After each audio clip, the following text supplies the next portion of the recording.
I woke up in a sort of daze. My mouth itched, and for some reason I couldn't swallow. I tried to sit up, and then I was pierced by a pain behind my eyes, and a flash of light blinded me for a moment. Shit, I moaned, and the sound of my voice echoed like gravel on a tin roof.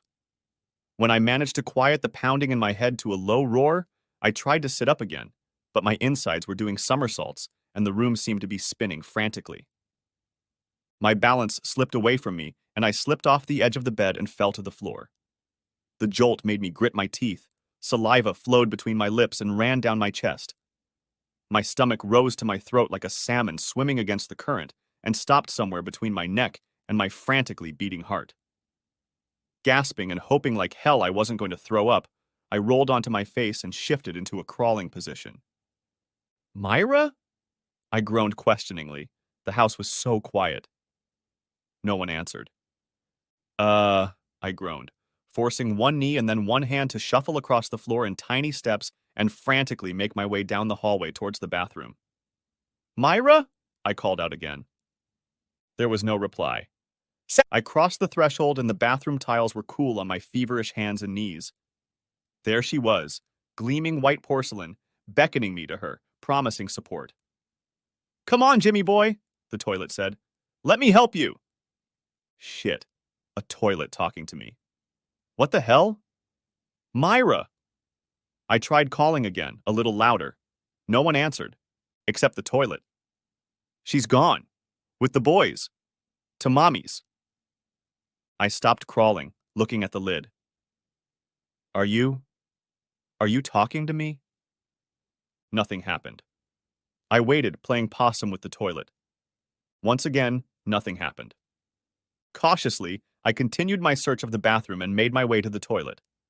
I lifted the lid, expecting it to say, "Ah." Nothing. I leaned over the rim, peered into the clear water and saw my shadow-smeared face reflected in it. And then I let my insides give in, and I threw up. Let's leave it at that. I never saw my face again. When I felt better and my lungs stopped burning, I got to my feet and washed my face in the sink. I dipped my hands under the water again and wiped my skin with it. I took a sip of water, swished it around and rinsed my mouth. Face, neck, mouth, face, neck, mouth, face, neck, mouth, face, neck, mouth, scalp, face, neck, mouth. Finished, I stood up and looked at my reflection in the mirror. Damn, Jimmy, you look like a real devil. I ran my fingers through my hair, pushing it away from my face. Even the follicles ached. Aspirin, I said to the hungover bastard staring back at me, opened the toilet and took 2 pills, then 2 more. Looking into the toilet bowl, I flushed, making a grimace of disgust. Feeling ready to go, I staggered out of the bathroom and headed to the kitchen to get something to eat. Shit! I stood in shock, looking at the wreckage that was our kitchen. The cabinets were smashed to pieces. 4 of them had doors broken off, and one was barely hanging on, leaning crazily against the wall. Dishes, glasses, mugs, bottles, jars, everything in each cabinet lay in a heap on the floor. The coffee pot was hurled into the sink, shards of black plastic flying in different directions as if from a blow. One of the 4 kitchen chairs smashed through the wall, 2 legs stuck in the masonry, and the chair itself hovered 3 feet off the ground. Oh shit, Jimmy. I couldn't even figure out how to get to the spot for fear of cutting my legs. What the hell did you do? I got the worst of it when I saw John's plastic yellow and red Elmo cereal bowl smashed to pieces under the trash can that used to serve as our silverware drawer. Asshole, I said to myself. You're a goddamn asshole. I went back to the bedroom where I got dressed, including my work boots. From there, I went to the garage and grabbed a vacuum cleaner, a pair of gloves, and a snow shovel. Back at the scene of the destruction, I shook my head, cursing my own stupidity. I went to the phone and dialed Tim's number. It rang 3 times before he sleepily answered. Hello? Tim? Jim Skelly. Do you have wheels? Jimmy? Yeah, do I have wheels? Why? Are we going somewhere? No, man. I need your help, dude. Come to my house, bring your work gloves. Sure, dude. I'll be there in an hour or less. He sounded more awake. You okay? No, Tim, not really. I pulled myself together and took a deeper breath. Just stop by and see me when you get here. I hung up and called Jerry. On his way, please leave Grace at home. Brian, I'll be there by 11, don't worry, buddy. My dad. What the hell did you do, Jimmy? I'll be there and bring your mom. And even reached out to Scott. Dude, patchogue or not, I'll be there now. Finished with the calls, I opened the front door and set about cleaning the kitchen, one shovel at a time. Within the next hour, my friends and family showed up and rushed over to help. They were sympathetic to my appearance and reluctance to talk until we had removed all the shards of glass from the floor and cleaned the countertops. Tim and Brian held the cabinets in place while Jerry and I worked on screwing them in. Scott fixed the drawer fronts, and Mom and Dad were constantly running to the local Home Depot to buy what I needed. Every time someone tried to strike up a conversation with me, I would wave them off and repeat, "It's my fault. Let's fix it, please." Finally, everything that could be done was done. I called Luigi's and asked for 3 pizzas and a dozen paper plates and cups to be delivered. The food was delivered, and my assistant sat at the table and ate with me, with the conversation awkward and clumsy at best. The ice was melted by my father. Okay, Jimmy, time's up. What the hell happened? The house looks like a bomb hit it, and Myra and my grandchildren aren't here. I sighed. Myra took the boys to Stephanie's for the weekend, Dad. Why? Did you do that shit when she was here? His face turned even redder at the thought of me destroying the house in front of my wife and kids.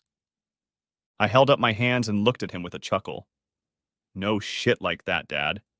Myra left because she said I was drinking too much. Tim laughed. Does that even happen?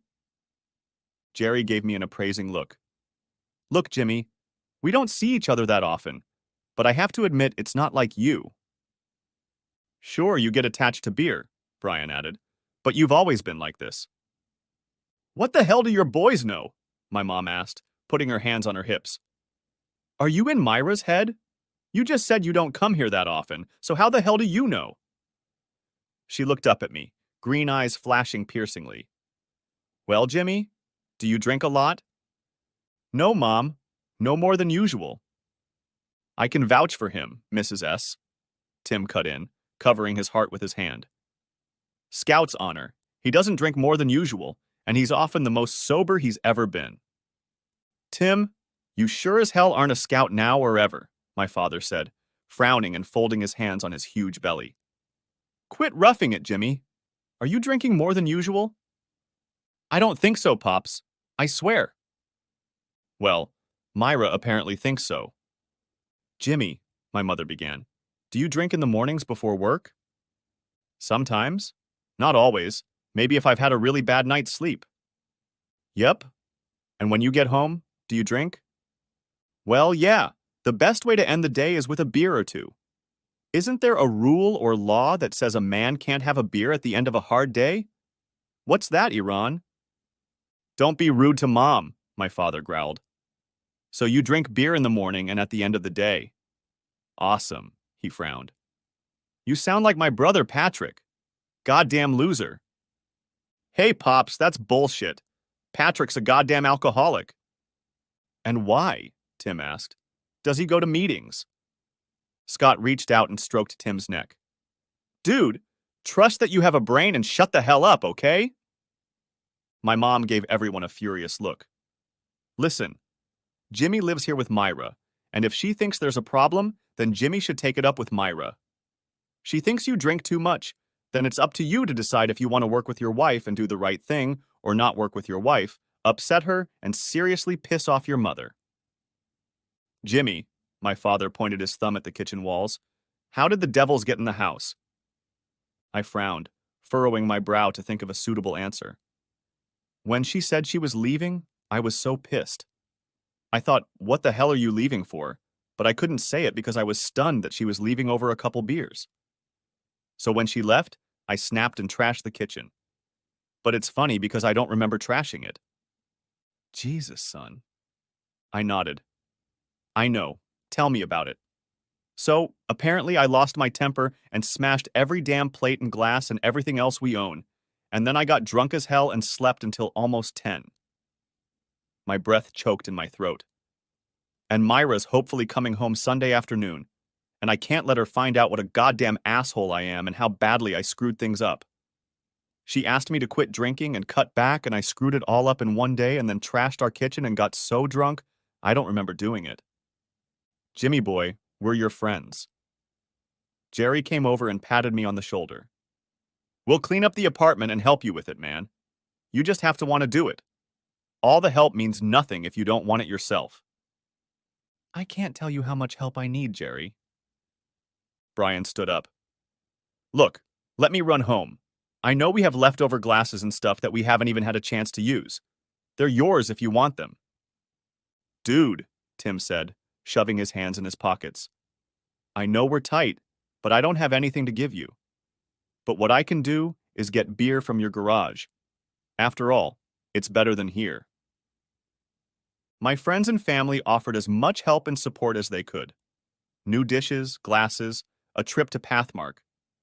I didn't want anyone from Myra's Stop and Shop to see my parents go in there, buy a bunch of stuff for the house and somehow bring it back. For supplies, a couple of simple plywood fronts for the cabinets, and a can of stain remover, which soon followed as well. By 4 o'clock in the afternoon, we were pretty much done. The kitchen didn't look quite the same as it had before, no big deal, and there were gaps in the stacks of plates and bowls that hadn't been there before. But it was enough that my family and I could live normally and not have to eat Dixie cups and stacked pizza boxes. After my buddies went their separate ways and my endless gratitude and appreciation poured over their heads as they drove away, Dad and Mom sat me down at the kitchen table and started on me. Jimmy, everyone gets one. This was yours. I looked at my dad in disgust. You think I planned this? You think I liked asking for help? You think I want to do this shit again? He shook his head. I know it's not part of your plans, you stubborn bastard. Nobody plans shit like this. But remember what you've been through here. Remember how you felt this morning. And maybe next time you'll realize what you're missing and not clutter up the damn place and then get drunk out of your mind. Jimmy, we love you. Mom put her hand on my forearm and squeezed it. That's all we want to say. We love you and we want to help. We love Myra and the boys, and we want you all to have a happy life. But we can't be here. You're an independent person and have to make decisions that will affect everyone around you. What happens if I need you? What happens if I need help? My father frowned. If this is the kind of nonsense we've come to settle, rest assured it won't happen. That's the whole point. Son, search your heart. Is there any truth to the fact that Myra is worried about your drinking? I thought about the hidden devastation, the lies, the strange gray secretions, and the things I was having trouble remembering. My boss drinking outside the 7-Eleven, that damn toilet talking to me this morning. I didn't really consider myself a drunk, unless you compare me to actual drunks. But something was going on, and I had to be honest with myself. I don't know, Mom. Maybe. It's not out of control, and I'm sure there's nothing wrong with it, but I have to admit Myra might be right. Jesus, Jimmy, my brother's a goddamn alcoholic. He's a glass of whiskey away from his liver giving him the bird, and he died from it. He was like you when he was younger, full of shit, piss, and vinegar. Ready for a fight and thinks he's everything. Stupid red-headed son of a bitch thought nothing of drinking his damn life away until one day he realized he had no life. You want to be like Patrick? He's my brother, and I love him to death, but I can also tell when it's gone too far. And Patrick went too far years ago. Dad leaned back in his chair, interlacing his fingers over his bulging stomach, and gave me a critical look. So we have my brother. He has no wife, no kids. Thank God he has them. No real job. He's on government assistance. He's sick with jaundice 5 days out of 9.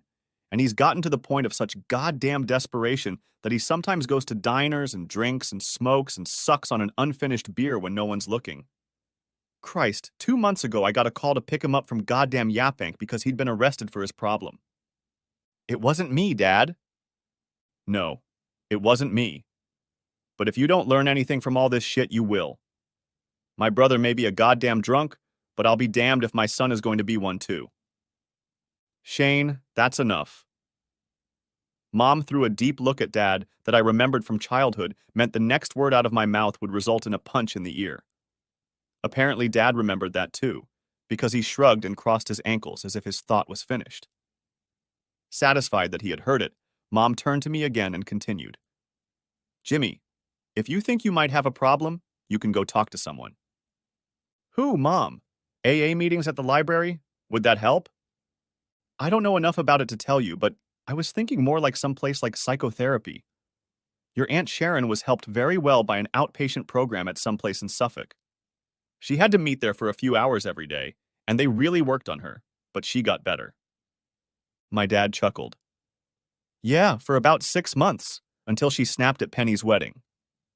Shane, at least she tried. What did Patrick do, besides steal $50 out of your wallet when he came to your house for dinner on St. Patrick's Day?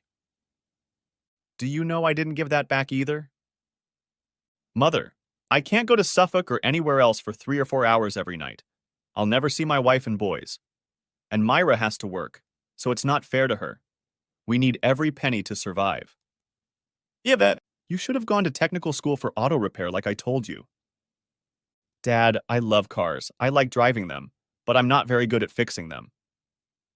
So hauling lumber on a forklift is your goddamn dream job? My temper was always like a goddamn yo-yo when my dad got involved. It's a good job for now. I have plans. Your plans have been awesome lately, Jimmy. Jimmy, Mom interrupted, it's never too late to change things. And if you have to take time off work to get help, it's worth it. Don't you and Myra have any money left over from Grandpa? I shook my head and wondered. Mom's dad, Grandpa Connell, had lived a pretty hard life. He came when he was 8 years old in the 1950s. Ireland was in deep shit then. Ireland was in economic crisis, and all the families who could afford to leave the country did so. Many of them settled in Hempstead, as did most of the other Meeks who immigrated at the time. By the late 50s, the Irish in town were about 40% Irish. He was doing the right thing, saving every dime he could earn. He was an old miser and always complained about everyone wasting money. His house was cold in the winter and warm in the summer, and he was proud of his damn tomato garden. He was a master of overbidding and could talk down any fishmonger on the docks without even trying. He had an innate knowledge of how people worked and could be a liaison for so many unlike-minded people who would never have met in ordinary life that he was jokingly referred to as the Irish Godfather. He passed away 4 years ago at the age of 68 from cancer. He refused to quit smoking and lived with the pain until he could no longer walk or move. When he was gone, he weighed no more than 130 pounds. But Grandpa Connell surprised almost everyone by dying with a small fortune accumulated in his name in the form of real estate and odd investments. When it was all over and the lawyers got their share, Grandma Rose divided a big chunk of his money among the children and grandchildren. There were 8 of us in all, and each got a little over $50,000. John had just been born, and Myra was due to give birth to Joel the following week, and we knew we needed a place different from the apartment we barely existed in. So we started looking for a place not too far from my or her parents, and settled here, in not the best neighborhood in Wanta. We ended up getting a house from a bank that wasn't foreclosed on, and it was just a dump. We had to give them about $20,000 up front, but the housing crisis was in full swing, and the bank was desperate to make a deal. Our mortgage and taxes were about $1,300 a month, but we had a house. As for the rest, I was looking out the window at my Charger in the driveway. Sparkling and polished to a fluorescent red, every metal and rubber surface lovingly washed and waxed. I'd always dreamed of owning one when I saw them rushing down Meadowbrook Parkway, and the cars seemed to chew into the road like they were eating asphalt. So I blew all the money I had left, spent most of it on a brand new, at the time, 2010 Dodge Charger, and drove away in it. I know Grandpa Connell wouldn't have approved of my decision, and neither did Myra when I drove it into the driveway. We fought over the damn car for over a month, but I was able to convince her that it was a good choice since my Honda Civic, that I had at the time was beyond repair, and I didn't have to make a car payment since we owned it on title. The last 3,000 or so that was left in the savings account had slowly disappeared over the years. It was spent on diapers, formula, new tires for her Sedona, boots, shoes, and just about every other emergency that a young couple faces every month. No, Mom, we're practically living from paycheck to paycheck right now. My father shifted to a sitting position and then stood up with awkward slowness. Well, now that you're not going to buy any more damn beer, you'll have a little extra money in the house. Shane, I said enough.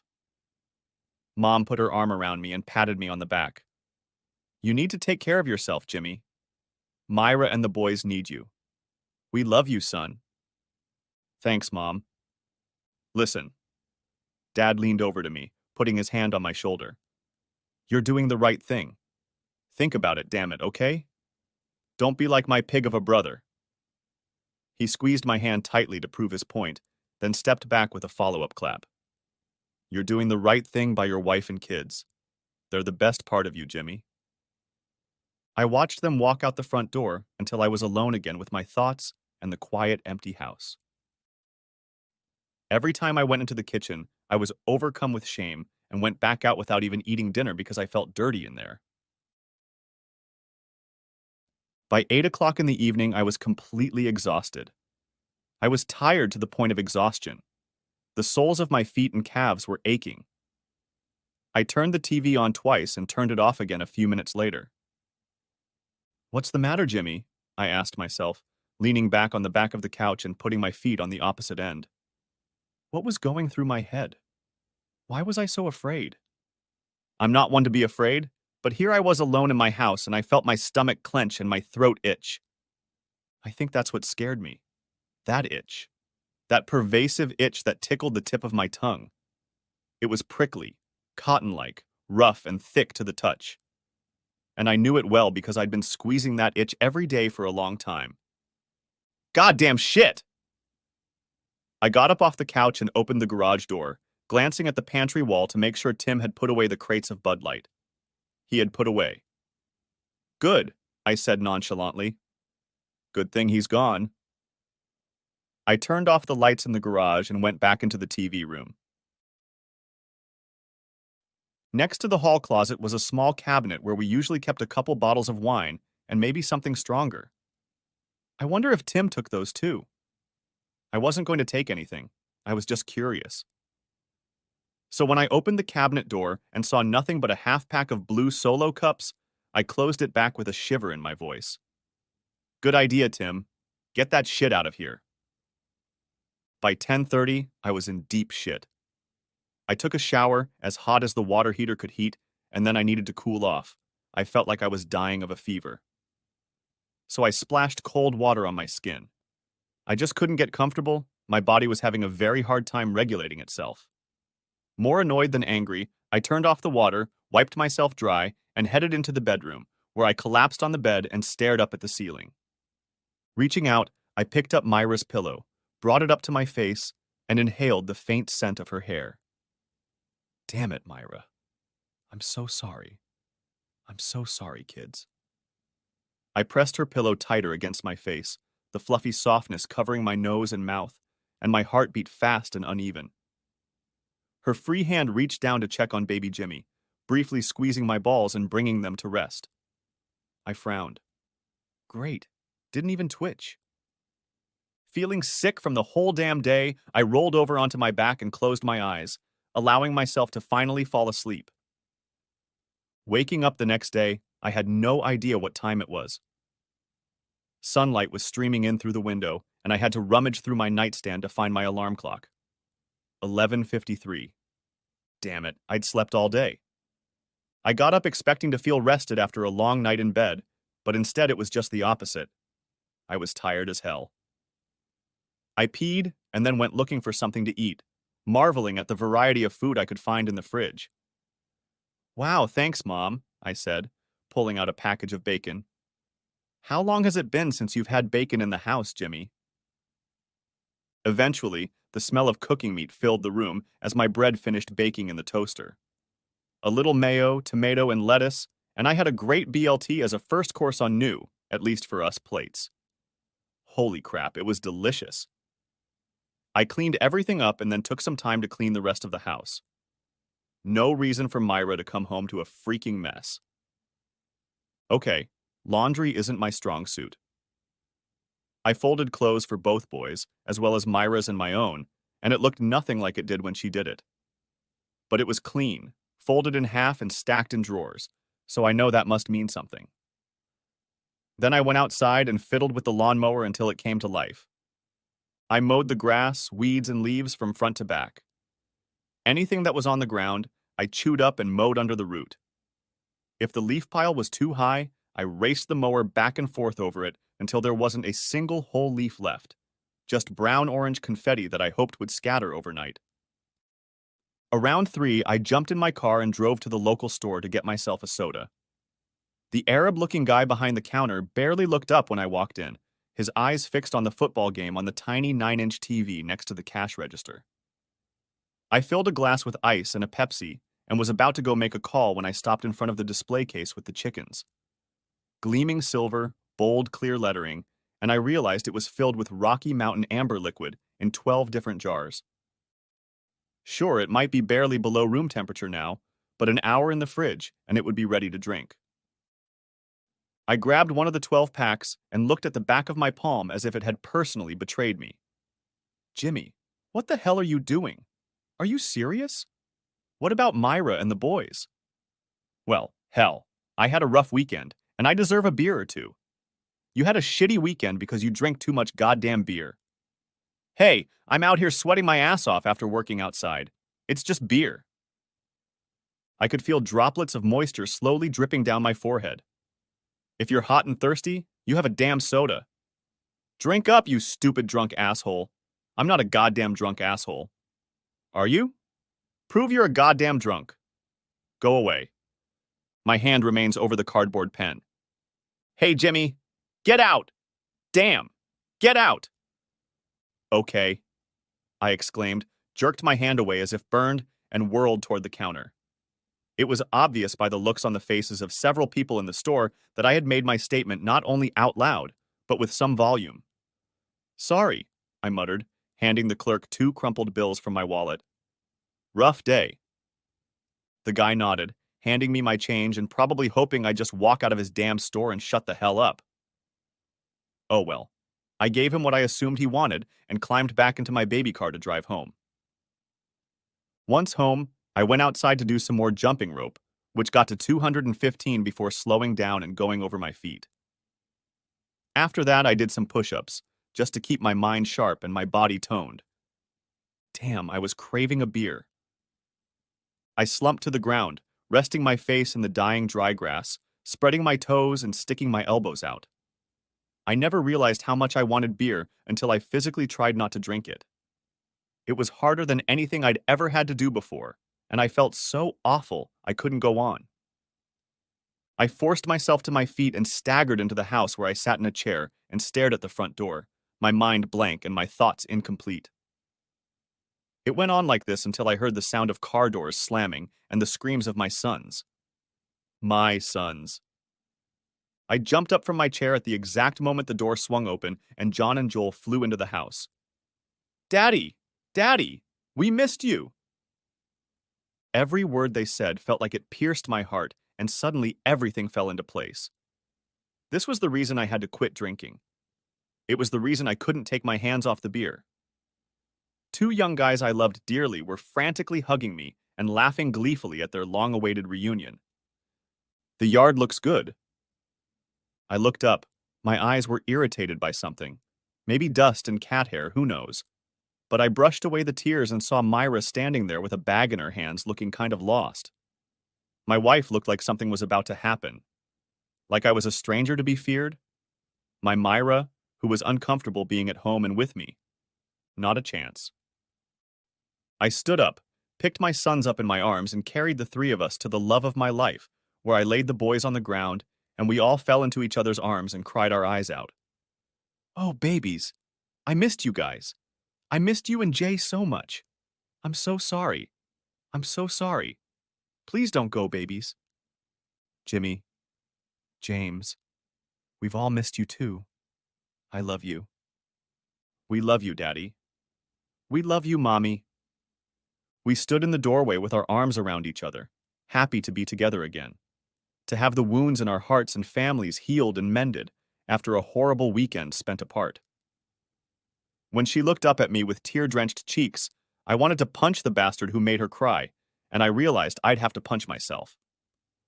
She shook, hugging me until we were all tired, and our tears turned to laughter and giggles, and our emotions raged through us like the wind in a field. Finally, we were exhausted, and I felt a little more awake. Hey kids, Jace, let me drop off your stuff and I want to hear all about your weekend at Stephanie's. Don't leave anything out. I want to hear everything, okay? I will, Daddy. I'm going to watch TV until we talk. I'll go watch it with John Boy, Daddy. When the two of them turned on the TV, I cast a penetrating look at Myra and tilted toward the top of her head.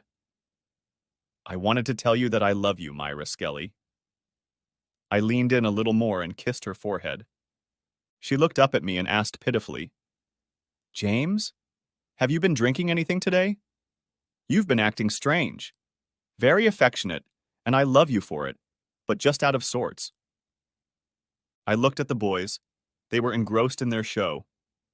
I took Myra's hand, and we walked to her car where I could talk without disturbing our sons. No, Myra. The last time I drank anything was right after the boys and I left Friday night. Really? She grabbed a bag of dirty clothes, and I grabbed the rest of the bags and turned to go back into the house.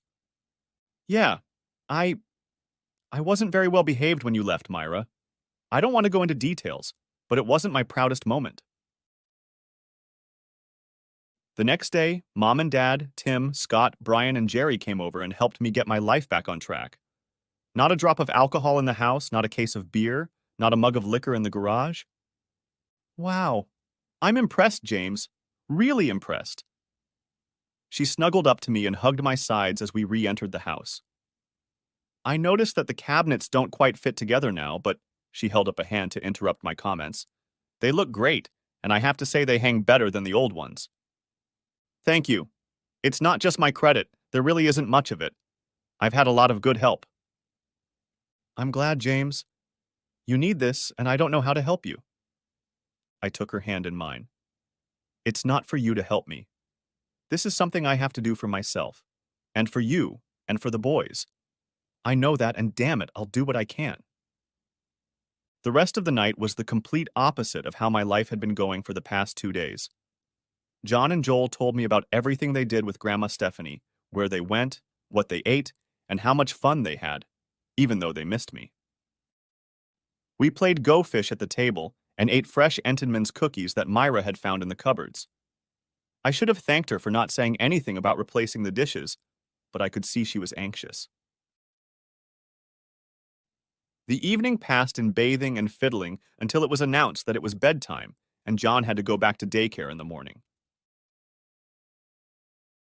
For the entire next week, I fought back like a linebacker, hitting hard and falling through the ground.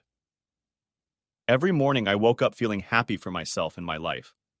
My boys were my focus, my wife was my inspiration, and taking care of my family was my goal. On Wednesday, Tim called me over to play pool, but I waved him off, saying I would spend the day with Myra and the boys. He laughed and called me a goddamn wuss, but I had to give him credit because he showed up at the house a little after 7:30 p.m. that night and brought a half-dozen little pumpkins for John and Joel to carve. He stayed there until the boys went to bed, and even Myra thanked him for coming. She hugged him and kissed him on the cheek for his efforts. I caught him peering at her ass as she walked down the hallway to the bed, for which he received a sharp slap on the arm. Careful, Timmy. That's mine. Relax, Jimmy. I'm just studying the menu and I'm not going to order anything. It's not my restaurant. He chuckled. I mimicked his laughter, finishing by saying, "Ha ha ha, Dick. Just watch your shit." We walked outside where he lit a cigarette and offered it to me. We smoked together, looking up at the night sky and the cool October breeze blowing across the yard. He fumbled in his jacket pocket and pulled out a small bottle of Jack Daniels. "Dude, do you mind?" I smiled at him, feeling confident. Poor compadre. He grinned and took a sip, screwing on the cap. What's up, man? Honestly? Pretty good. Myra and I are getting along better every day. The boys are doing great, and I'm focused and alert like I haven't been in a long time. Glad to hear that, Jimmy. You were in deep shit when we came out. I don't think of Jimmy Skelly any differently than I think of a cinder block or brick wall. Solid, dependable, indestructible. That's you, man. I nodded. It is, buddy. Don't worry about it. Everyone stumbles and falls. Winners get up and losers are left lying on the ground bitching about it. He finished his cigarette butt and tossed it under his heel. I'm passing out, Jimmy. That was great. Thanks for letting me stretch out your family time. Hey, that's what buddies are for. He glanced at his watch and smiled. I'm getting out of here. I need to meet someone. I got a job as a driver. I raised an eyebrow. You? First of all, the job. That's ridiculous. Second, driving. Dude, you can't drive for shit. Maybe, but I get $300 in cash, and all I have to do is drive a duffel bag to Coram and drive another one back to Roosevelt Field. What the hell? Timmy, are you on drugs or some shit? He laughed. I have no idea. I don't look in bags. My buddy needed a ride with someone one night, so I agreed. When we got to Roosevelt Field, some hustling freak in a Camaro tore my buddy's ass up for being an idiot and threw me the money. Since then, I've been moonlighting once a week or so hauling bags. Tim, you're an asshole. Don't get caught. No, I'm fine. He held out his hand and we shook it, patting each other on the back in a manly way. Then he stepped off the porch and waved goodbye. Jerry, Grace, and their daughter Brittany came to visit me for the weekend. Myra and Grace had a great time socializing with each other, and John and Joel played with the Xaver baby girl. There was a definite purpose to my plan, as Jerry and I spent almost all of our time working on the damned crappy water heater.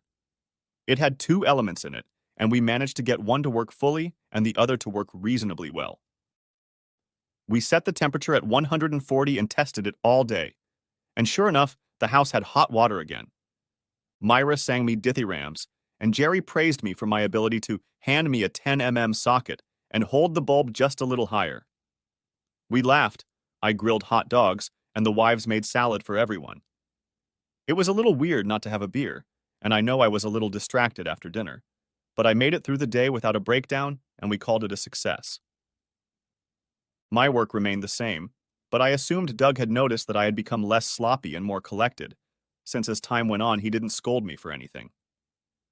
The weather was getting colder, and orders were dwindling as the construction season was winding down, and most of the contractors had switched to inside work. In the second week of November, I had my first beer. It was a cold Tuesday, the temperature barely reached 40, and it was raining. Not torrential, but steady, and you got soaked no matter what you did. We had the sheetrock delivered, and the trailer driver had to huddle with his back against the roof in the yard to keep the load from getting wet after the tarp was removed. We already had 24 boards left, and there was no way Doug wanted to release the load and return it tomorrow, so I had to deliver it to the building. This meant that every time I wanted to take a load off the truck, I had to wait for the driver to roll back the tarp so I could lift it with my pitchfork. So the job took 3 times as long as usual. So the rain poured down on me 3 times longer than usual. Then it was necessary to get the stone quickly into the building before the top slabs became saturated with moisture. And all of this had to be done surrounded by trucks of contractors and homeowners who were constantly moving in and out of the yard gates to load up. As the unloading continued, I became angrier and less tolerant. My composure wavered, and I began to get chills from sitting in one place for so long waiting for transportation. It took over 2 hours to unload and haul out the stone, and I had no time for the rest of the work. When the last load of lumber was secured the next day and the Yale forklift parked, we had been idling for almost an hour, and it was already 5 o'clock. I was miserable and grabbed a dry shirt from the salesman's office to put on since I felt like a sponge. Freddie Turlips, one of the guys behind the counter, was nearby, and he suggested we all go to Hooters and blow off some steam since things were so damn bad today. I was about to wave it off, telling Freddie that business was tight, and I didn't have money for beer, wings, and cleavage when he shrugged and offered to pay the bill. I gotta tell you, Jimmy, he said with a smirk, you're busting your ass out here, and today I think everyone noticed how much effort it took for you not to yell, "the hell with it," and go inside to warm up. A few of the other vendors agreed, and anyone still here was asked to leave. I called Myra, but frustratingly answered the answering machine. Honey, we've had a shitty day, so we're going to go rest for an hour or two. I'll be home before 8. Love you, kids. We headed to the local Hooters, where we managed to grab a corner table with minimal wait. There was a game on the nearby flat screens, and we asked the waitress, Candy, as if that was her real name, to bring a couple servings of wings and 2 pitchers of beer. As we relaxed and I felt my pants drying awkwardly on my legs, I absent-mindedly grabbed a mug from the center of the table and filled it from the nearest pitcher. What are you doing, Jimmy? Just drinking a beer. Are you sure that's a good idea? Sure, I've had a really shitty day. What about the last month?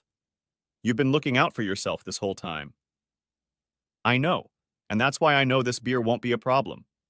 It'll show that I can control myself, and it won't be a problem. 1 beer? Just 1. You can have 1, Jimmy. Just 1. It's all right. I took a sip, parted my lips, letting the cold amber liquid slide over them. A pleasant taste, a muted aroma. I could taste the hops, grainy on my tongue. The remaining lace of foam tickled my whiskers as I swallowed a mouthful. Such a clean flavor. In a word, delicious. My mouth stretched into a wide grin, the remnants of the warming beer teasing the roof of my mouth and the hollows of my cheeks. I took another slow sip, feeling my throat bubbling as the soda passed through my system and out with a slight belch of hops and grain-laden air. I kept my word, and while I may have eaten too many chicken wings, I only drank 1 beer. So I said goodbye to my work buddies, climbed into my Charger, and drove home to my wife and kids. Hey, it's Dad! I exclaimed, swinging open the front door and standing on the doorstep with my arms spread out. Hey, Dad! John rushed towards me, letting me catch him as he squeezed my neck in a fierce hug. We heard you on the answering machine. Really? I didn't hear you guys. Joel grabbed my right leg, settled on my foot, and pressed himself firmly against my calf and thigh. I rocked my youngest son forward and upward as I entered the house, and his shrill laughter was almost deafening. Where's Mommy? She's in the potty. Ooh, that sounds confidential and important. From behind the closed bathroom door, Myra exclaimed good-naturedly, It is, so stop talking about my potty, boys. We all walked over to the bathroom door and took turns knocking on it, asking, Are you in there? Whether she answered or not, we kept doing it until we burst into laughter, and finally, Myra opened the door, looking wildly around and grinning like a panther. The boys screamed in feigned terror and ran away, and I rushed the other way, Myra trying to grab me by my shirt. I ended up tangled in the couch when John stopped in front of me, and my wife was finally able to grab me and slow me down. Yes! Yes! She shouted with a smirk, putting her hands on my shoulders and pushing me backwards. I'm in the bathroom. I let her plop me down on the couch where she landed in my lap, wrapping her arms around my neck. We missed you, James Skelly.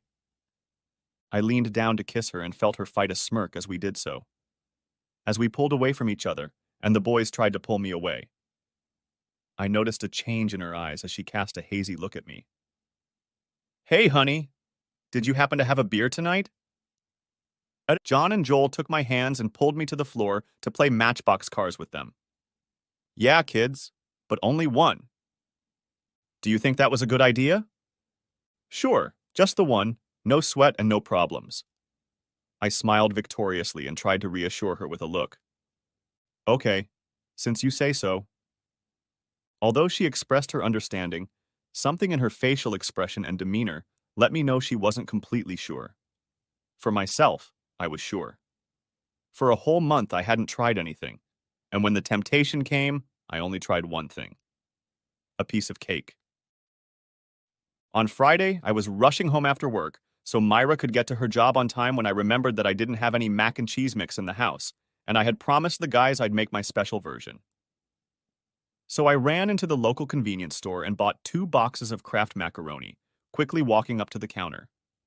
While I waited for the elderly lady in front of me to make her final lottery ticket selection, I looked around and noticed that the store was having a Budweiser sale. A 6-pack for $3.25. Hell of a bargain, I pondered aloud. I'd just gotten my paycheck and I had a pocket full of cash. I'm not going to drink them cold, but it wouldn't hurt to have a pack on me in case I have another rough day. I took the pack and paid for it with my cheap blue boxes, nodding to myself that it wasn't a problem. It wasn't at all. Back home, I kissed Myra goodbye and she hurried off to work, promising that I would be up and ready by the time she returned. The boys were perplexed as to what I meant, and I laughed as they talked about being up and ready with me all night, not realizing the double meaning of my words. I made dinner, adding a handful of diced tomatoes to the macaroni and cheese, a 1/4 pound of ground beef, and sprinkling some breadcrumbs on top to bind everything together. We happily ate our dinner, and I had to keep them from finishing it, as we wanted to leave some for Myra to eat when she got home. After dinner, the boys wanted to watch a movie, so I went to the closet and pulled out Monsters, Inc. and let them relax on the couch while Mike and Sally relived their misadventures at the factory. I leaned back in my chair, relaxed with my sons, and decided I felt good enough to have a beer. I opened the can, and it made that welcoming hissing sound that lets you know, "Hey, I'm here." I drank it slowly, sipping and taking big pauses between sips. When the movie was over, I made the boys change into their pajamas and let them rest in their room for half an hour, which gave me a chance to sit down at the table with this week's bills and drink a second mug of beer. Just 2 jimmies. Don't need any more? Is that a problem? No, I don't think so. No problem at all. It's just a second beer. Don't worry about it. Yeah, it's fine. By 9:30, I tucked my sons under the covers, turned off the lights, and put the remaining 4 beers in the back of the fridge behind the bread and salad on the bottom shelf. Just got it out of the way. No need to take up the top shelf. Once again, everything was in order. I washed my face, brushed my teeth, rinsed my mouth, threw back the blankets in the bedroom, and waited for Myra to come home. I didn't have to wait long before I heard her pull up to the house and enter. "Hi, honey," she exclaimed in an exhausted voice. "Hi, little ones. How was your night?"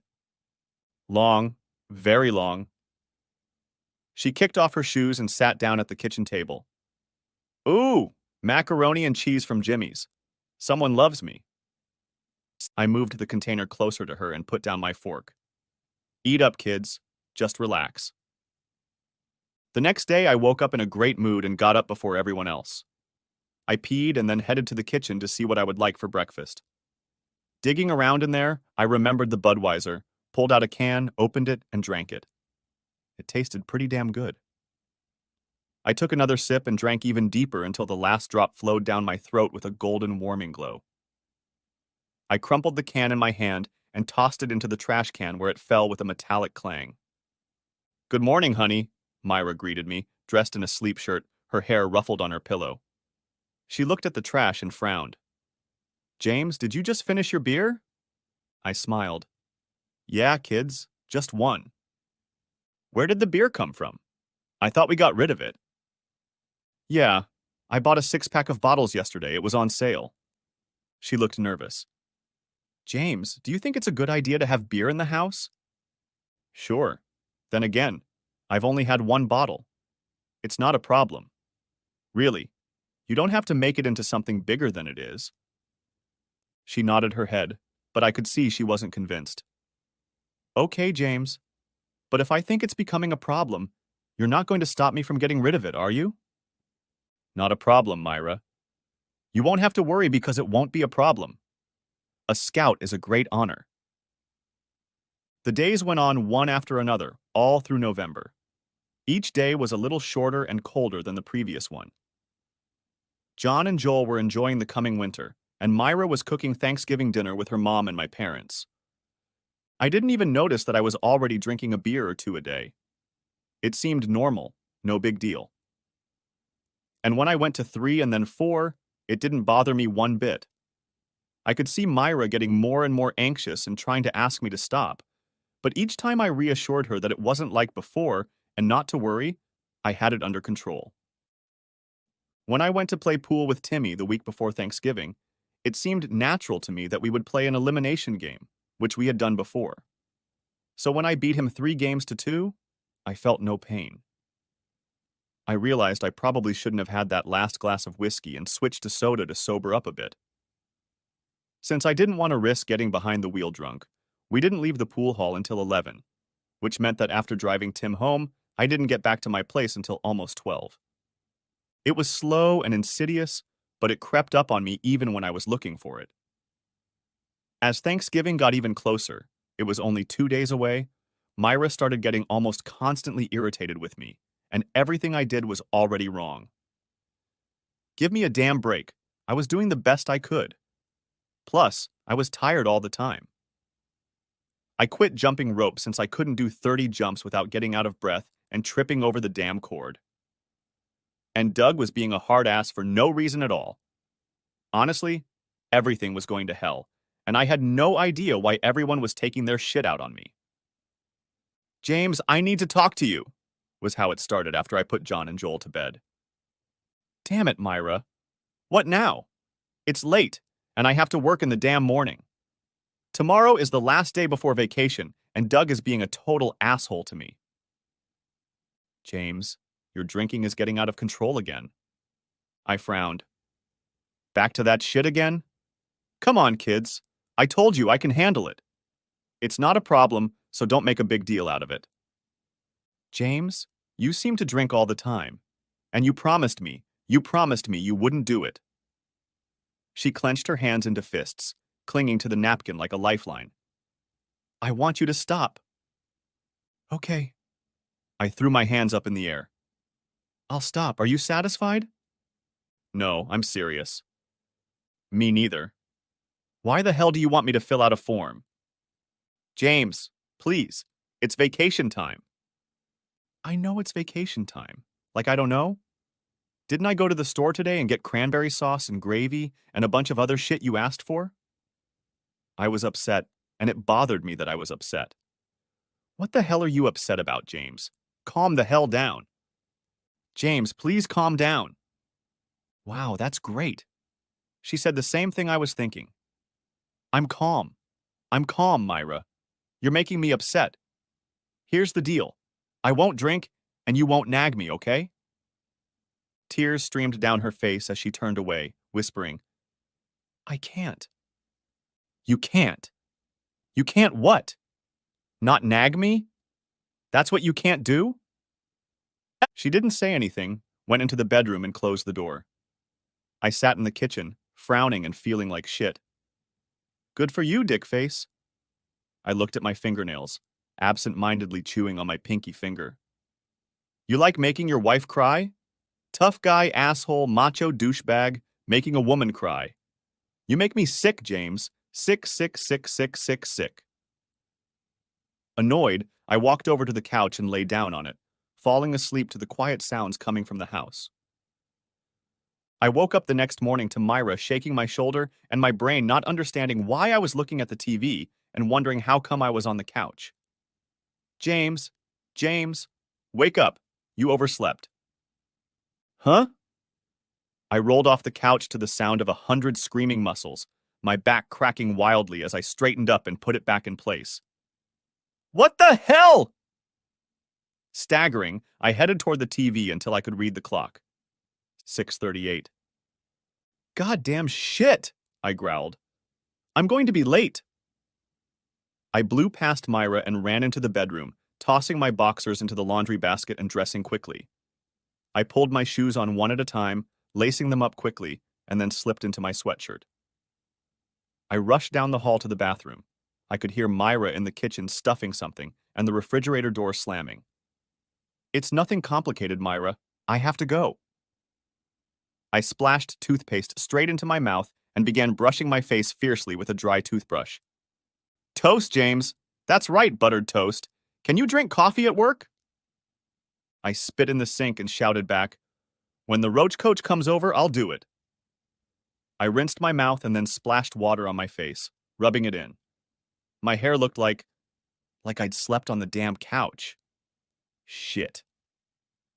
I heated the water and dunked my head under the faucet, rubbing it until it was wet. Then I quickly towel dried my hair and slicked it back with half a dozen sharp strokes of the hairbrush. Good enough. I ran into the kitchen just in time to put on my jacket, take 2 slices of buttered toast from Myra's hands, and bestow a scalding kiss on my wife. I'm an asshole, kids. Sorry about last night. She shook her head and waved me toward the door. Don't worry about it. Just watch yourself today. Run. It's 6:47. Drive carefully. I love you. I love you too. I ran out to my baby girl, barely swallowing the first piece of toast. I started her up, pulled out of the driveway and started the engine, tires roaring as I raced away from the house to my job. Come on, baby, I said to my Charger as we pulled onto the main road, hit the gas pedal, and made the 8-cylinder engine roar in response. The wide tires bit into the asphalt, holding the 5000+ pound car in place as we raced toward Huntington and Florence. The minutes on the dashboard ticked by one after another until it was 7 o'clock, and I cursed every red light and slow-moving freak I was stuck behind. Finally, I saw the building painted green, jerked the steering wheel sharply, and pulled into the parking lot at 7:08, stopping with a squeal of brakes. I jumped out of the car and ran to the front door, horrified to see that both drivers were already in the yard and starting their empty trucks. Doug, I'm sorry I'm late. I overslept. I offered, running up to the counter and quickly signing in. Damn me, Jimmy, he replied, holding a clipboard in one hand and a rolled-up plan in the other. You're goddamn late. You look like shit, and you tell me you overslept. Load the damn trucks and get them out the door, then get your ass to my office. Got it? Yeah, Doug. Got it. Shit. I screwed up. Come on, Doug. Take me for another ride for no damn reason. I'm out here every day, in the cold, rain, heat, whatever, doing my job. No goddamn respect for what I do or how hard I work. I loaded both trucks in 10 minutes, and they were out the gate at 7:25. Not a great result. I turned off the Yale and went back to the house where Doug made me go into his office and shut the door. He spent the next 15 minutes tearing my ass up one side and down the other. He picked on my work ability, sloppy appearance, attendance, attitude, even guessed that I occasionally had a beer or two. Listen to me, Jimmy, and listen good. By this point, he'd slowed down, stopped ranting and raving. I'm giving you until the end of the year to get your ass in order, or you're out of here. Do you understand me?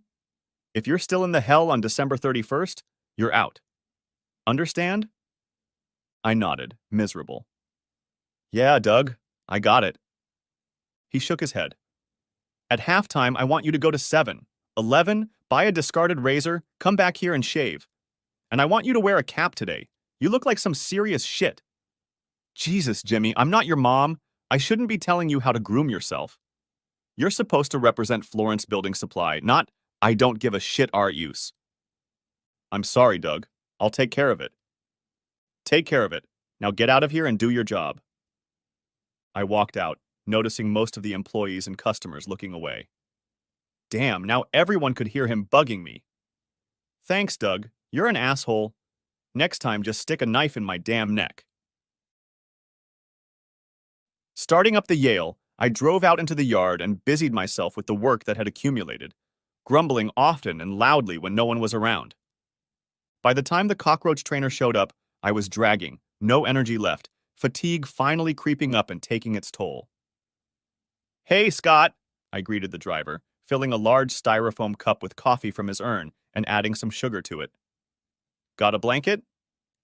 No, sorry, Jimmy. I handed him $3 and climbed tiredly back onto my forklift. No covers meant I'd have to hold my coffee while I worked, which meant I was working slower than I liked. And sure enough, at this point, Doug was standing at the big window overlooking the yard, watching me single-handedly drive the forklift in low gear down the rutted sidewalk, sipping coffee.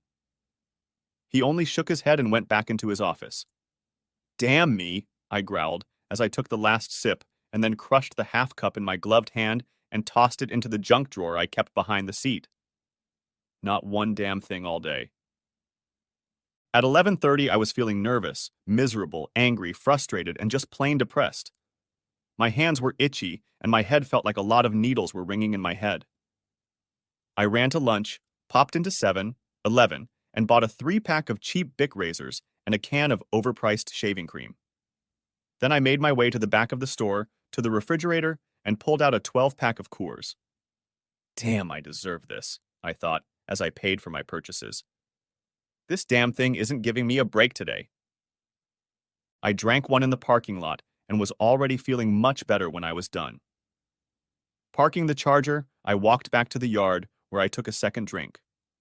The anger faded as the heady beverage cooled me down.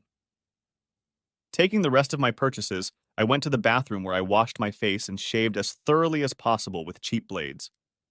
My face was as smooth as it could ever be. To hell with it. I gathered my supplies and left the bathroom heading for the exit, slowing down outside Doug's office so he could see me. He looked up when I stopped at his door, and my eyes met his. Better. I didn't say anything back. Everything was boiling inside as I walked to my car and threw my bag into the passenger seat. Seeing the bottles of Coors lying on the floor, I pulled out a third and slipped it into my jacket pocket. Damn, I need this today, I muttered, walking back into the yard and getting to work. The day didn't get any better, but it didn't get any worse either. I managed to get a beer while I waddled around the back of the yard near the roofing shingles. It felt good, like I was personally getting something from Doug for being a ruthless asshole to me today.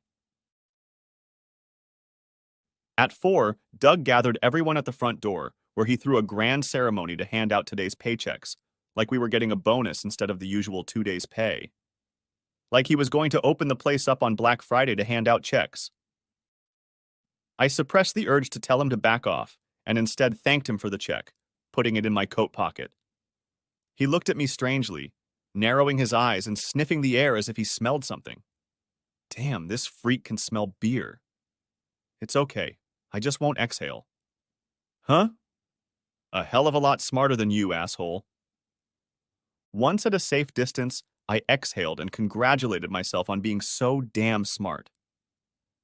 I went to the bathroom and washed my face so I could drive home, but I didn't like the crease forming between my eyebrows and the muscles in my neck tensing. I walked out of work and, as usual, no one noticed me. It was like I was invisible as hell. I opened my nursery door, grabbed a box of Coors from the floor of the front seat, and set it on the floor of the back seat, but not before grabbing another one to drink before the ride home. I had to slide the big box behind the seat to make room, and its contents rumbled as it shifted. It was filled with all sorts of stuff I'd salvaged while driving the forklift here. Stuff the contractors threw in the dumpster, stuff I found in the yard. It was mostly rebar, 2-inch ribbed metal posts used in concrete foundations and forms. Each one weighed 3 pounds or so, and I'd accumulated about 20 of them over time. There were also a couple of rusty claw hammers, a plumber's wrench, a couple of measuring tapes that for one reason or another didn't work, a 5-pound canvas bag full of galvanized roofing nails, at least 30 bent carriage bolts, and a set of 7 cheap wrought iron metric wrenches that had the end of the box broken off. All the good stuff I found was in my garage. It was leftover stuff I'd collected, but hadn't yet had time to fix, clean, or throw away. My Charger started, the engine sounding as angry as I was, and I slowly drove home. The ride didn't calm me down one bit. On the contrary, I only picked up the pace, going over in my mind every little thing, every insult I had to endure at work today. I was getting angrier and angrier, my insides churning as I drove south. When I finally pulled into the driveway, I was ready to bite my nails. Thank God I had 4 days off, or I would have really lost my temper at work. Right now, all I wanted to do was walk into the house, kick off my shoes, and relax. Hey, sweetie, how was your day? Myra was in the kitchen, condiments, spice jars, pots, and pans lying in disarray on the counters and stove. It's been a hell of a day, Myra. Okay? Damn, I'm so sorry you had a bad day, James. Was Doug pissed off that you got in late? Pissed off? Haha, that doesn't even describe what a miserable bastard he was to me. It's shit, I'll tell you that. Shit. I put the remaining box in the fridge, pushing aside a few packed bowls to make room. I pulled out one beer, popped the cork, tipped it back, and took a sip. Something has to change, kids. I can't put up with his shitty attitude anymore. Myra stared at me with her mouth open, half raising her hand to look at me. What? I asked, immediately getting angry with her. What the hell? What happened? I looked around. Where are John and Joel? They're in the backyard playing with the Miller kids. She shook her head. What the hell are you doing? What? I picked up my beer. This? Nothing. I've had a shitty day. I already told you that. James, that's enough. Give me a beer. She held out her hand to me. Are you crazy? I'm not giving you my beer. I had the worst day today, and I'm telling you, it's your damn fault. My fault? She almost shouted back. How is it my fault? You had a fight with me last night and I slept on the couch, which means I didn't set my alarm clock. And that means I was late for work today.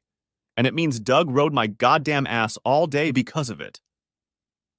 At that moment, my voice rose, the snaky tendrils of anger stirring in my chest. So if you don't like me trying to relax in my damn house with a damn beer, you should think about what you did to me yesterday and try not to do it today. Don't take it out on me, James Skelly. You're more than a significant part of this problem, and you need to take responsibility. Don't patronize me, Myra. James, give me that damn beer. You've had enough. I held it over my head like a child, not giving her the opportunity to take it away. Seeing that I wasn't going to let her take it, she frowned and opened the refrigerator door, pulling the rest of my case off the shelf by the edge of the cardboard box. Hey! I shouted. Put that back! She backed away, heading for the sink, and I went forward. James, no more drinking, no more drinking. I lunged after her, reaching for her back, and we both pulled at the box, the cardboard ripping and beer cans flying all over the kitchen. A scream was heard from the doorway, and when I turned around, I saw my two sons standing there in distress, followed by the two boys from the Miller house next door, who were in shock. Daddy! Mommy! My children screamed, walking into the kitchen horrified at what they saw. John! Joel! Get out of here! I ordered, hoping they would move far enough away so I could calm Myra down and get my beer. It's okay, boys. It's okay. Myra thrashed in my arms, trying to break free, but I wasn't about to let her go. Not after she dropped my beer. We needed to talk about this, and we needed to do it now. With a final, terrified expression on their faces, the four boys ran out of the kitchen and into the backyard, slamming the door behind them. See what you've done. I growled at her, the volume rising, a snake crawling through my lungs, fire blazing in my throat. I hope you're happy. Let me go, James. Let me go. Get out of here. I want you to leave. Just go away. I can't take this anymore. She was on the verge of breaking, wriggling and twisting in my grip. As we struggled, I set my foot on one of the fallen cans, and the seal broke, allowing the foaming beer to spill across the floor. Muddy puddles gathered on the linoleum. Calm down, Myra! I squeezed her tighter as she tried to break free, my fingers encircling her wrists, the skin on them almost turning white under my grip. She moaned and wriggled but refused to relax, which only irritated me more. Myra, if you don't bloody calm down, I'm going to lose my temper. Ah! She screamed, I realized, in pain and frustration that she couldn't get free. I saw her leg drop backwards and then pitch forward sharply. She kicked me hard in the shin. The pain was sharp and aching. Let me go! Let me go! She kicked me again, and I took the blow again. I spun her around so she lost her balance and couldn't hit me a third time. I controlled her movements with my hands on her wrists, not giving her a chance to break free or hurt me again. Stop it, bitch. We stumbled across the beige floor, hitting cabinets, drawers, and tables like ping-pong balls. All I could imagine was her finally listening to me and calming down. I don't know how long we fought in the kitchen. I know that twice she fell to her knees, and I physically lifted her to her feet, yelling at her to calm the hell down. But then I heard the sound of the front door opening and a deep voice yelling, "Police! Put your hands up!" Looking over my shoulder, I saw two police officers in Nassau County uniforms, one with his hand on something on his waistband, and the other standing behind me with one hand behind his back and the other pointing at me. "Get out of my house! Get the hell out of here!" I growled. The cop behind me extended his arm forward, and a jet of some kind of aerosol can hit my face, nose, and part of my open mouth. It felt like someone had poured acid on my eyeballs and then scraped them off with a cheese grater. I tried to scream, but all I managed was a high-pitched shriek as my throat constricted from the vile taste in my mouth. I couldn't draw in air, couldn't breathe, the membranes of my nose blazing with 100 needles. I let go of Myra, even in this state of pain, making sure she was standing behind me, her body covering her from the two thug cops who had come here, and I heard something that sounded like a gunshot, and then someone set my spine on fire. God knows how many thousands of volts raced through my shattered nerve endings as the stun gun the second cop had fired at me released its charge into my chest. I fell onto my back, unable to stop the spasms in my limbs and the shaking in my legs. I guessed I'd fallen into the spilled beer, but it was too warm, and it spread over my jeans, letting me know I'd wet myself on top of everything else. In the distance, I could hear my children crying. I heard Myra sobbing. I heard Rachel Miller trying to comfort my wife and telling her she was scared and called the police. I also heard myself being lifted to my feet and handcuffed behind my back as the nearest police officer said, "You have the right to remain silent. Anything you say can and will be used against you in a court of law. You have the right to an attorney. If you cannot afford an attorney, one will be provided for you." Do you understand the rights I just read to you? If only I could unclench the muscles clenching my jaw, I'd answer his damn question. Next chapter. I sat on that unyielding wooden bench with my hands cuffed behind my back and chained to a hook behind me long enough for my legs to get stiff. Every time a policeman passed in front of me, I tried to look him in the eye, but they ignored me like I was a piece of shit. When I tried to address one of them, some big uniformed bastard came out from behind the counter and told me in a threatening tone, "Shut up until we're ready to talk to you." The fact that his hand was on the pepper spray on my belt, next to the taser, next to the gun, made the mess that was my brain shut the hell up. I ended up being interrogated by a sullen female officer who was clacking away at her keyboard like she wanted her fingers to probe my internal organs. She listened to my answers and typed them, ending her activity with a flurry of input before folding her hands in her lap and leaning back in her chair. A big meatball-sized cop stood nearby and watched me like a pit bull watching a wounded bird.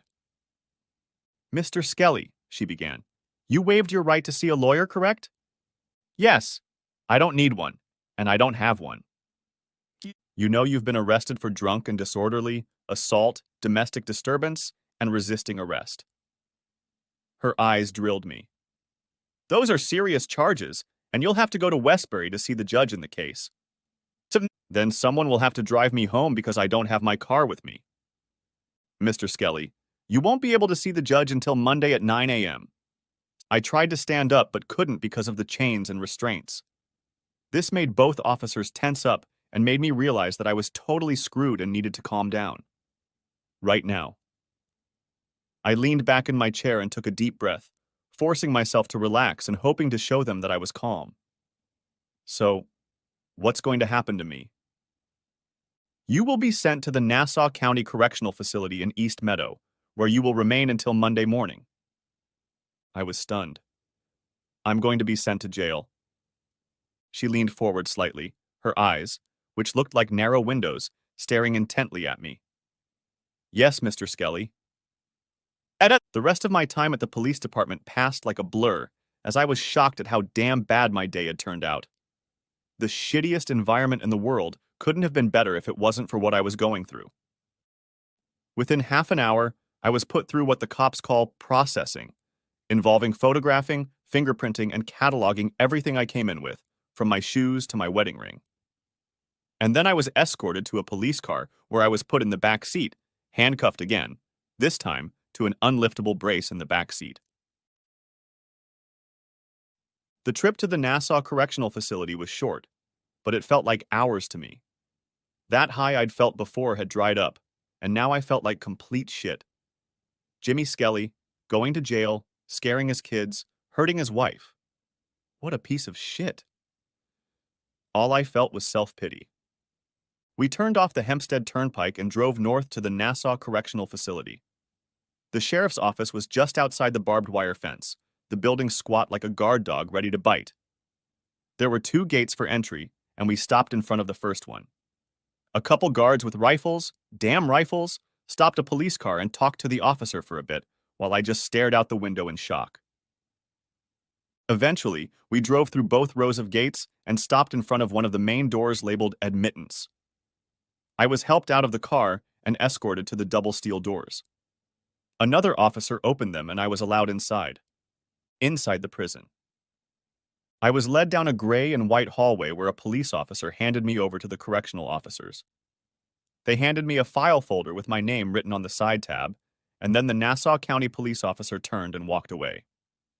Name. I turned around, amazed that someone was addressing me.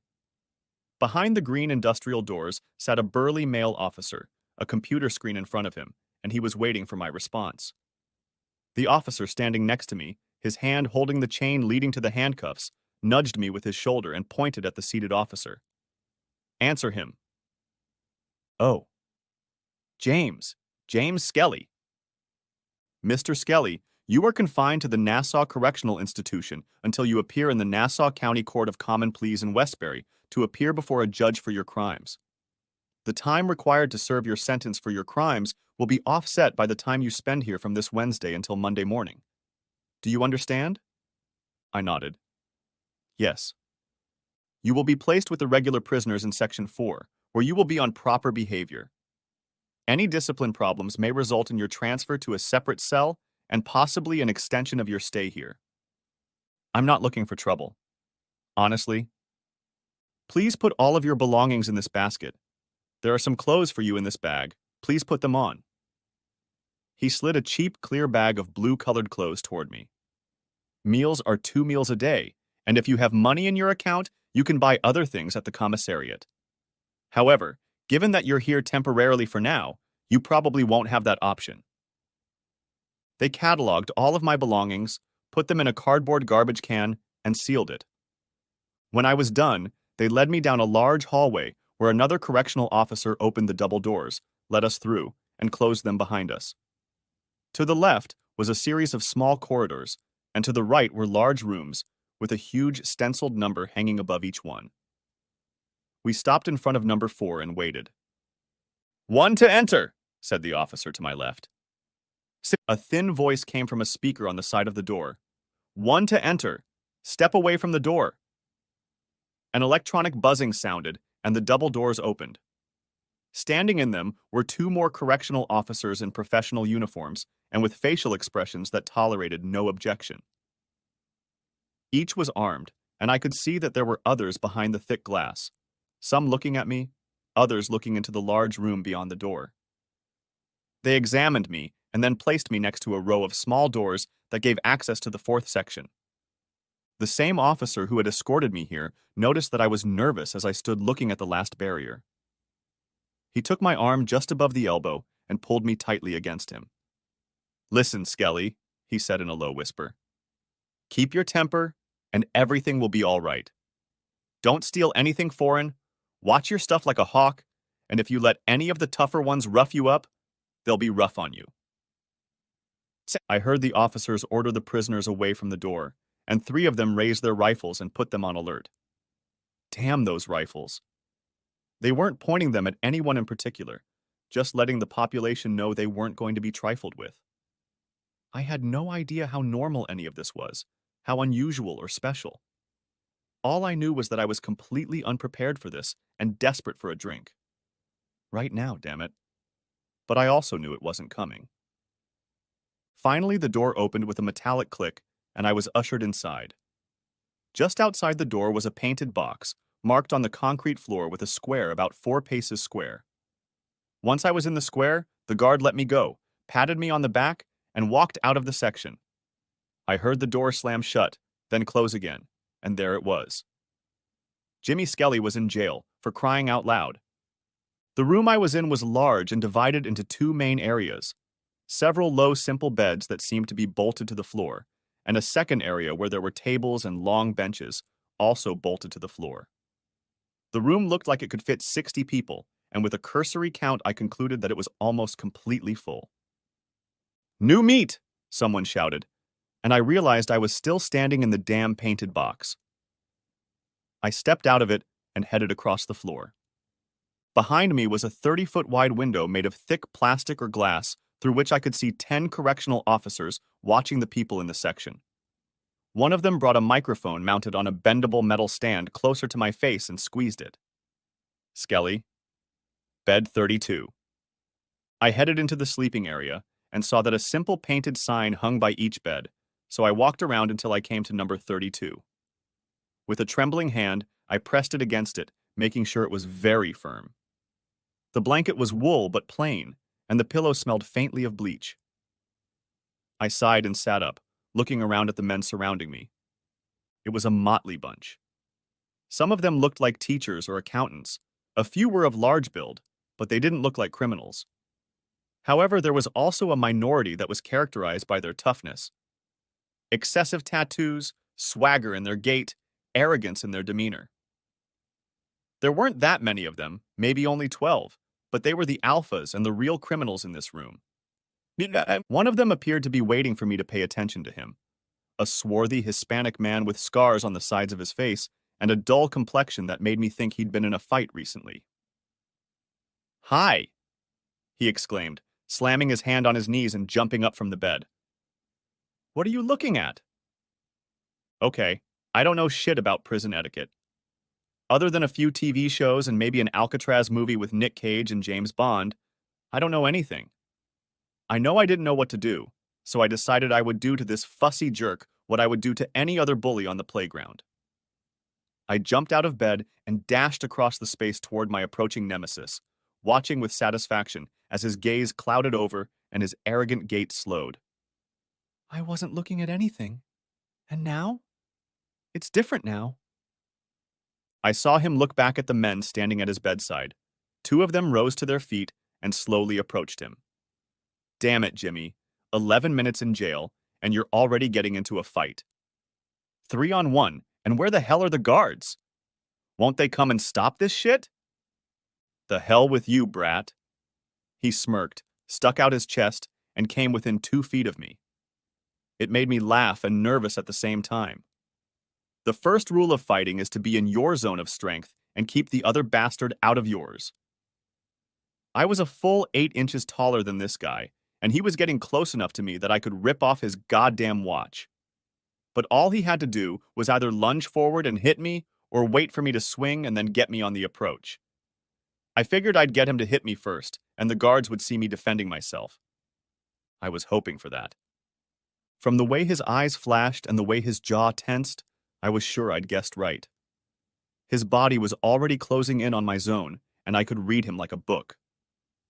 When he took a step to hit me, I stepped back, blocked his leading blow with my forearm, and then completed the move by swinging my right arm over his head, arcing it down and hitting the top of his skull. The other 2 assholes stopped and watched what was happening with their hands in the air. At the same time, I heard the overhead speaker come on, and the voice of the correctional officer say, "We have a lockdown? Lockdown. Everyone put your hands behind your head and stand at the foot of the bed. Repeat. Lockdown, lockdown, lockdown. Skelly, Morales, don't move." The main doors opened and in came too many officers with rifles. Everyone obeyed their instructions, and 4 officers stepped forward and led me and I think Morales, the guy I hit, out of the room to another part of the jail. I was put in a smaller room, 10x10, and Morales was taken to another place. Frankly, he didn't care. There was a small table and 2 chairs, again equipped with standard floor mounts. I was sat down, but not cuffed, and then left alone, where I waited only 2 minutes before a woman entered. She was in her early 40s, looking unserious. Her blonde hair was pulled back into a tight ponytail, and her clothes were a mixture of correctional officer's clothes and a business suit. She wore no makeup, and I noticed with displeasure that she had a gun, mace, and handcuffs hanging from her belt. "Mr. James Skelly," she began, her voice coarse from excessive smoking. "You're not here to cause trouble." "I'm sorry, ma'am. All I did was sit down on the bed and look around." "My name is Captain Phillips, and you will address me as such." She drummed her fingers on the table. "Mr. Morales is a member of the Iron Nation, though not a very high-ranking one. By attacking him, you may have come to their attention. Are you aware of that?" I scratched my head and sighed. "Listen, Captain Phillips. I was late for work this morning. I drank too much this afternoon. I was tasered by the police this evening, and today I was attacked by a thug I usually avoid because I happened to see him in jail. Who he is, and what the Iron Nation is, doesn't exist for me right now." She looked at her papers lying in front of her and then back at me. "You are here for a variety of reasons: drunk and disorderly, resisting arrest, assault, and battery. Since your court date isn't until Monday, you'll have to find a way to settle in and acclimatize in the 4 days and 5 nights you have ahead of you.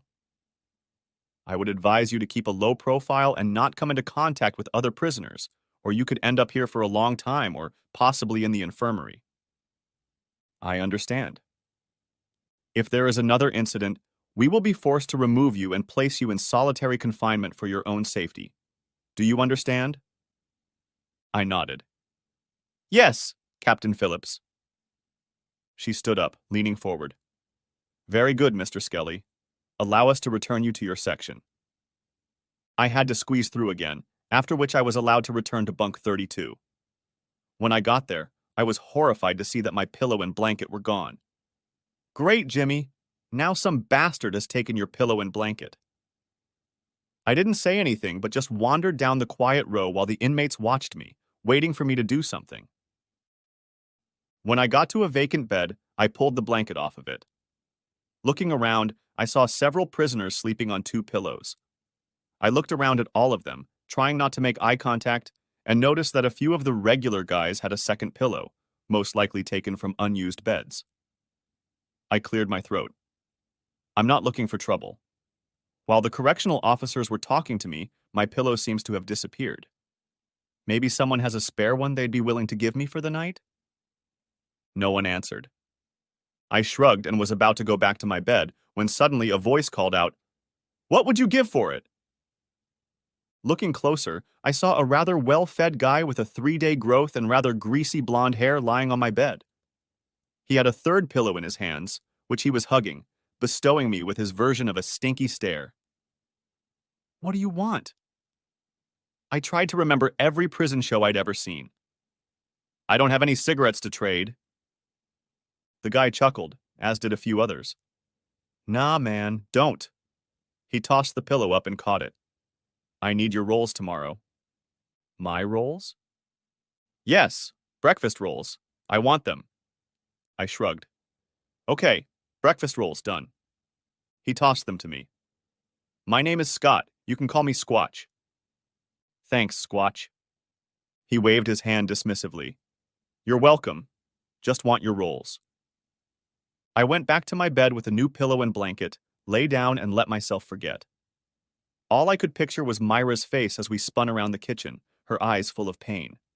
So much pain and sadness. I slept like hell. End of part 1. Part the 2nd of May be coming out in 10 hours. Write in the comments if you're waiting for it. Also, give a like under this video and subscribe to my channel. I hope you enjoyed this video.